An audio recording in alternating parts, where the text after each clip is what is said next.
दोस्तों, तो इस वीडियो में बात करेंगे सुरक्षा क्लिनिक एंड डायग्नोस्टिक आईपीओ और गणेश इंफ्रा वर्ल्ड आईपीओ के बारे में। ये दोनों आईपीओ आज ही ओपन हुआ है।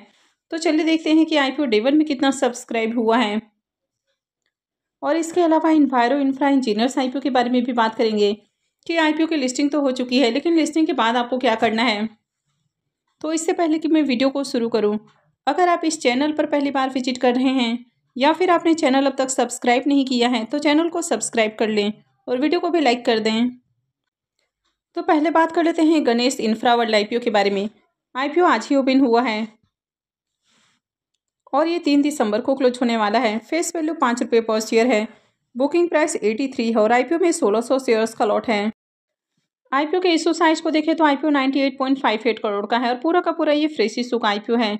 ये एसएमई आईपीओ है। कंपनी एनएसई एसएमई के ऊपर लिस्ट होने वाली है। तो चलिए देख लेते हैं कि आईपीओ डे 1 में कितना सब्सक्राइब हुआ है। आईपीओ के डे 1 के सब्सक्रिप्शन को देखें तो पहले दिन आईपीओ 1.5 गुना सब्सक्राइब हुआ है, यानी कि 1.50 टाइम सब्सक्राइब हुआ। क्यूआईबीज की ओर से 3200 शेयर्स के लिए बिडिंग लगी है। वहीं पर अगर एचएनआईज की बात करें तो एचएनआईज पोर्शन में आईपीओ 1.25 टाइम सब्सक्राइब हुआ है, तो इनकी ओर से 20,08,000 शेयर्स के लिए बिडिंग लगी है। वहीं पर रिटेल पोर्शन 2.47 टाइम सब्सक्राइब हुआ, तो इनकी ओर से 92,33,600 शेयर्स के लिए बिडिंग आई है।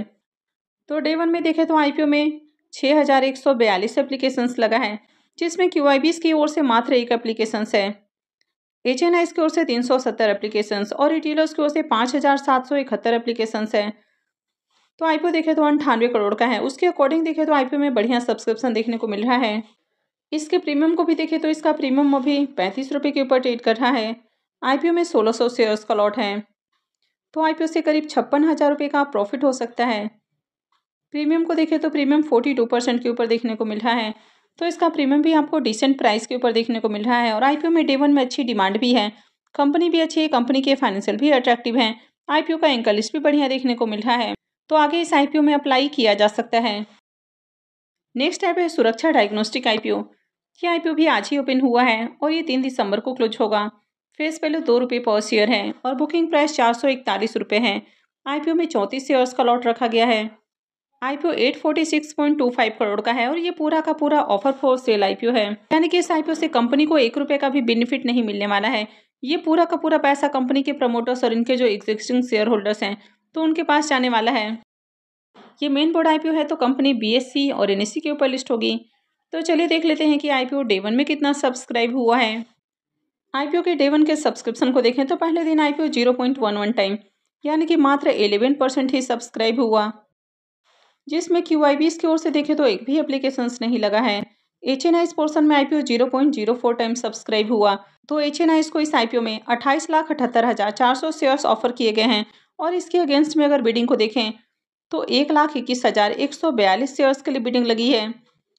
यहाँ पर बिग एचएनआईज पोर्शन 0.02 टाइम और स्मॉल एचएनआईज पोर्शन में आईपीओ 0.08 टाइम सब्सक्राइब किया गया है। रिटेल पोर्शन में आईपीओ 0.20 टाइम, यानी कि मात्र 20% ही सब्सक्राइब हुआ है। रिटेलर्स को आईपीओ में 67,16,266 शेयर्स ऑफर किए गए हैं और इसके अगेंस्ट में बिडिंग को देखें तो 13,66,664 शेयर्स के लिए अब तक बिडिंग लग चुकी है। तो अब तक आईपीओ में देखें तो 44,994 एप्लीकेशंस लगा है, तो डे 1 में देखें तो कुछ खास एप्लीकेशंस देखने को नहीं मिल रहा है, यानी कि किसी भी पोर्शन में आज बढ़िया डिमांड नहीं आई है। तो इस आईपीओ में कई सारे नेगेटिव पॉइंट्स देखने को मिल रहे हैं, जैसे कि अगर आईपीओ के प्राइस की बात करें तो ₹441 का प्राइस रखा गया है, जबकि मात्र ₹2 फेस वैल्यू के ऊपर ये कंपनी आईपीओ लेकर आई है। तो इसका मतलब है कि आईपीओ में प्राइस काफ़ी हाई रखा गया है। इसके अलावा ये जो आईपीओ है ये पूरी तरह से ऑफर फोर सेल लेकर आई है, यानी कि कंपनी को भी इस आईपीओ से ₹1 का भी बेनिफिट नहीं मिलने वाला है। तो एक तो आईपीओ ओवर वैल्यूड प्राइस के ऊपर आया है और पूरा का पूरा आईपीओ ऑफर फोर सेल है। इस कंपनी के फाइनेंशियल को भी देखें तो कंपनी का फाइनेंशियल भी ज़्यादा अट्रैक्टिव नहीं है।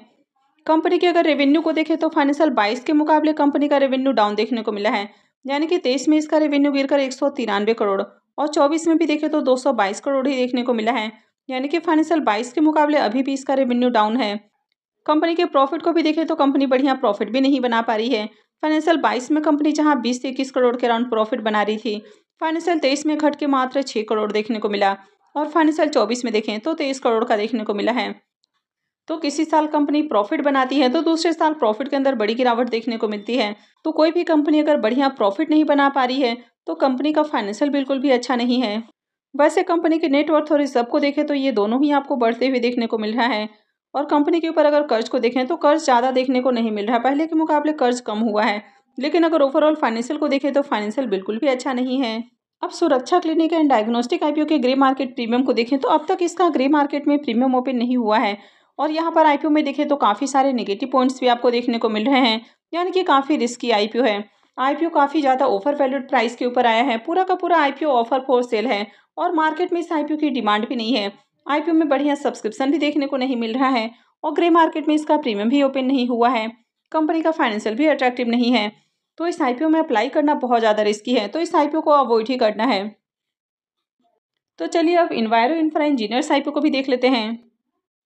तो इन्वायरो इंफ्रा इंजीनियर्स आईपीओ की लिस्टिंग की बात करें तो धमाकेदार लिस्टिंग देखने को मिली और उम्मीद से भी बढ़िया लिस्टिंग देखने को मिली, यानी कि कल तक इसका प्रीमियम जहां 38% के अराउंड ट्रेड कर रहा था, वहीं पर अगर आईपीओ की लिस्टिंग को देखें तो 48% से भी ऊपर आईपीओ की लिस्टिंग हुई। आईपीओ में बुकिंग प्राइस 148 रुपये रखा गया था और 220 रुपये के ऊपर आईपीओ की लिस्टिंग हुई। तो कल देर रात इसके प्रीमियम के अंदर शानदार डिमांड आती हुई देखने को मिली और आईपीओ देखें तो 72 रुपये प्रीमियम के साथ आज लिस्ट हुआ, यानी कि बम्पर लिस्टिंग देखने को मिली। तो इन्वायरो इंफ्रा इंजीनियर्स आईपीओ की अगर आप चार्ट को देखें तो ये 5 मिनट का चार्ट है। तो आईपीओ की लिस्टिंग आपको 220 रुपये के ऊपर देखने को मिली और लिस्टिंग के साथ ही पहले कैंडल में ही देखें तो 233 रुपये का हाई लगते हुए देखने को मिला, यानी कि पहले ही कैंडल में काफ़ी अच्छी डिमांड आई और उसके बाद इसमें आपको प्रॉफिट बुकिंग देखने को मिली है और पूरे दिन इसमें प्रॉफिट बुकिंग देखने को मिली, यानी कि जो लिस्टिंग प्राइस था उससे भी नीचे इसके शेयर्स चले गए।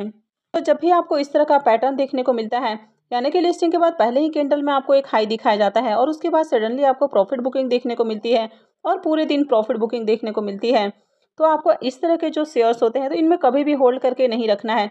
जब भी अगर लिस्टिंग प्राइस से शेयर्स नीचे जा रहे हैं और लगातार उसमें डाउन ही आपको देखने को मिल रहा है तो यहाँ से एग्जिट करना है, यानी कि अगर आप इसको होल्ड करते हैं तो हो सकता है कि जो आईपीओ में प्राइस रखा गया है तो उससे भी इसके शेयर्स नीचे जाते हुए देखने को मिले। अब हो सकता है कि आगे इसमें आपको थोड़ा बहुत उछाल भी देखने को मिल जाए, यानी कि बीच बीच में थोड़ा बहुत उछाल आ सकता है। तो आने वाले कुछ महीनों की बात करें तो यहाँ पर गिरावट की ही ज़्यादा पॉसिबिलिटी है, यानी कि आगे भी इसमें आपको प्राइस में गिरावट देखने को मिल सकती है।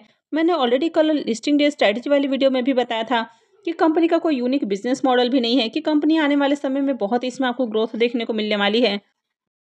तो अगर आपको आईपीओ से बढ़िया प्रॉफिट हो रहा है और लिस्टिंग के बाद अगर इसमें आपको प्रॉफिट बुकिंग देखने को मिल रही है तो आपको भी होल्ड नहीं करना है, आपको भी एग्जिट करना है। अब ऐसा नहीं कि ये लॉन्ग टर्म में कंपनी ऊपर नहीं जाने वाली है, 5-6 सालों में ये कंपनी भी आपको जो लिस्टिंग प्राइस से काफ़ी ऊपर जाती हुई देखने को मिलेगी, लेकिन इसके लिए आपको लंबे समय का इंतजार करना होगा। तो अगर आपको आईपीओ में लिस्टिंग के साथ ही बढ़िया प्रॉफिट मिल रहा है, यानी कि 50% के अराउंड अगर आपको प्रॉफिट मिल रहा है, तो लिस्टिंग गेन लेकर एग्जिट करना ज़्यादा अच्छा है। अब कोई ऐसा बिजनेस मॉडल रहता है जैसे कि एनटीपीसी ग्रीन का बिजनेस मॉडल है, वारी एनर्जीज है, तो इस तरह की कंपनियों में लॉन्ग टर्म के लिए भी जाया जा सकता है। लेकिन यहाँ पर अगर इस कंपनी के बारे में बात करें तो कुछ भी ऐसा फ्यूचरिस्टिक बिजनेस मॉडल नहीं है। तो ऑलरेडी कंपनी लिस्टिंग प्राइस से काफ़ी नीचे ट्रेड कर रही है, तो अगर आपने अभी भी इसको होल्ड करके रखा हुआ है तो बेहतर है कि एग्जिट किया जाए। वैसे किसी भी कंपनी में बाई करना है, सेल करना है, होल्ड करना है, ये पूरा का पूरा आपका अपना डिसीजन होना चाहिए। तो जो भी डिसीजन ले काफ़ी सोच समझ कर लें। तो आई होप कि आपको वीडियो अच्छी लगी होगी। तो अगर आपने इस वीडियो को अब तक लाइक नहीं किया है तो वीडियो को लाइक कर दें, चैनल को भी सब्सक्राइब करके रखें और वीडियो को अंत तक देखने के लिए आप सबको बहुत बहुत धन्यवाद।